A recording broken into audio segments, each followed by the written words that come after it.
Columbus, Ohio, my city, my hometown, all my life. In today's tough economic times, a city still needs revenue to operate. So why the backlash from several Columbus citizens to the proposed income tax increase? Could it be due to the fact that the mayor and city council continue to spend money at the rate Britney Spears goes through panties? Mayor Coleman has warned the voters, vote for my tax increase or I will lay off over 200 police officers and over 200 firefighters. Yet the mayor and city council spent $573,100 to place the issue on the ballot with a special election to be held in August. Listen to what I hear.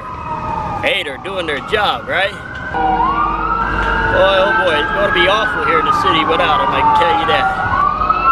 Like I was saying, if the city would have waited until the November election, they could have shared the cost with other government officials running for office, such as city council members and judicial candidates, according to a spokesman for the Franklin County Board of Elections.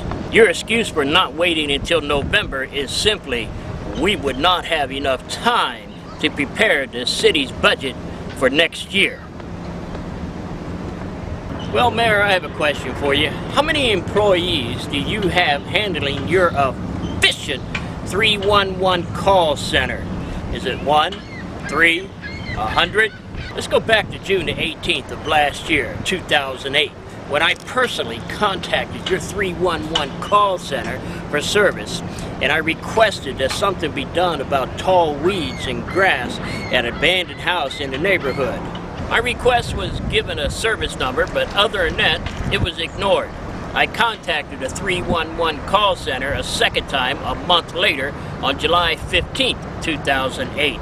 I also took the time to send you, Mayor, a personal email on the same date. Still, no response from the call center, no response from you or your employees, and more discouraging, no one came out and cut the weeds and grass that was then over 4 feet tall. I ask you, Mayor, what's the use in having employees if they don't work? At least the police officers and firefighters perform daily services. They earn their pay.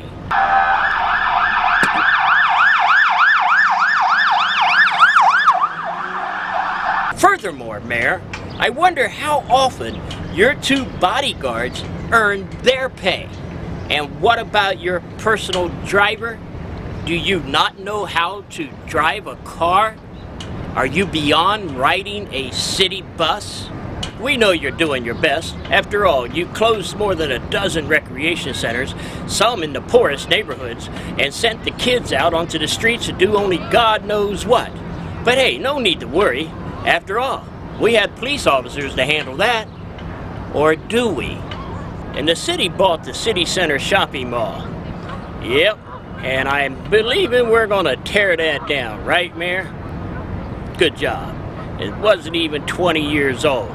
Plus you lay off 7 of the 9 city tow truck drivers. The tow truck drivers are trained police drivers who are key to keeping evidence secure.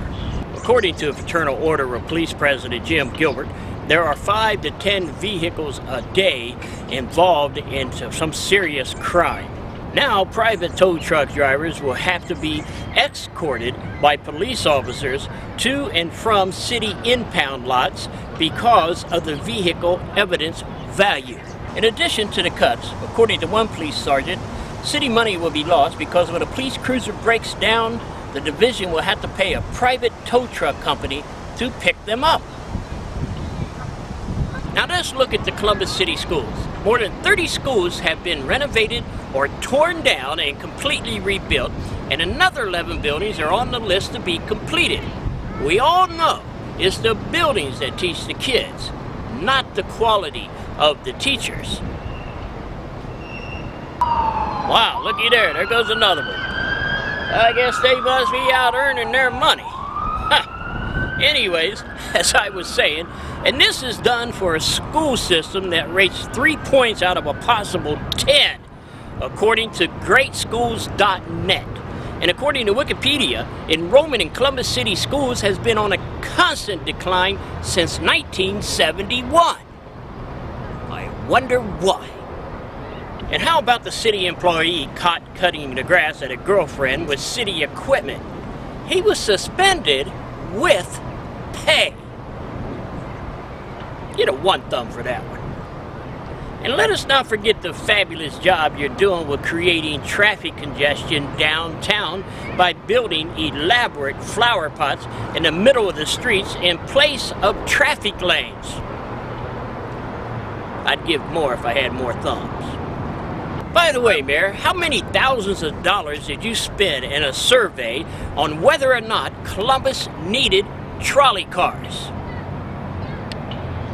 Yep, no wonder.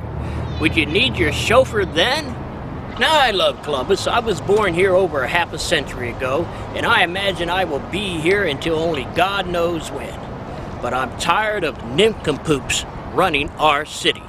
I remember one mayor we had who was caught driving drunk around 2 a.m. His excuse? I'm inspecting the city. Another mayor was caught in Chicago with his girlfriend lover spending our tax dollars so he could reach out and touch someone. Why can't we get a mayor like the one-time great Mayor Sensenbrenner or more recent LaShaka? Well, I know why we can't. The same reason this tax levy is going to pass. Too many voters here have lowered their standards.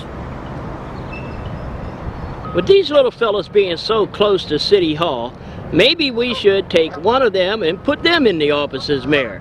Because at least when they crap, they do it out in the open and they give us a chance to sidestep it.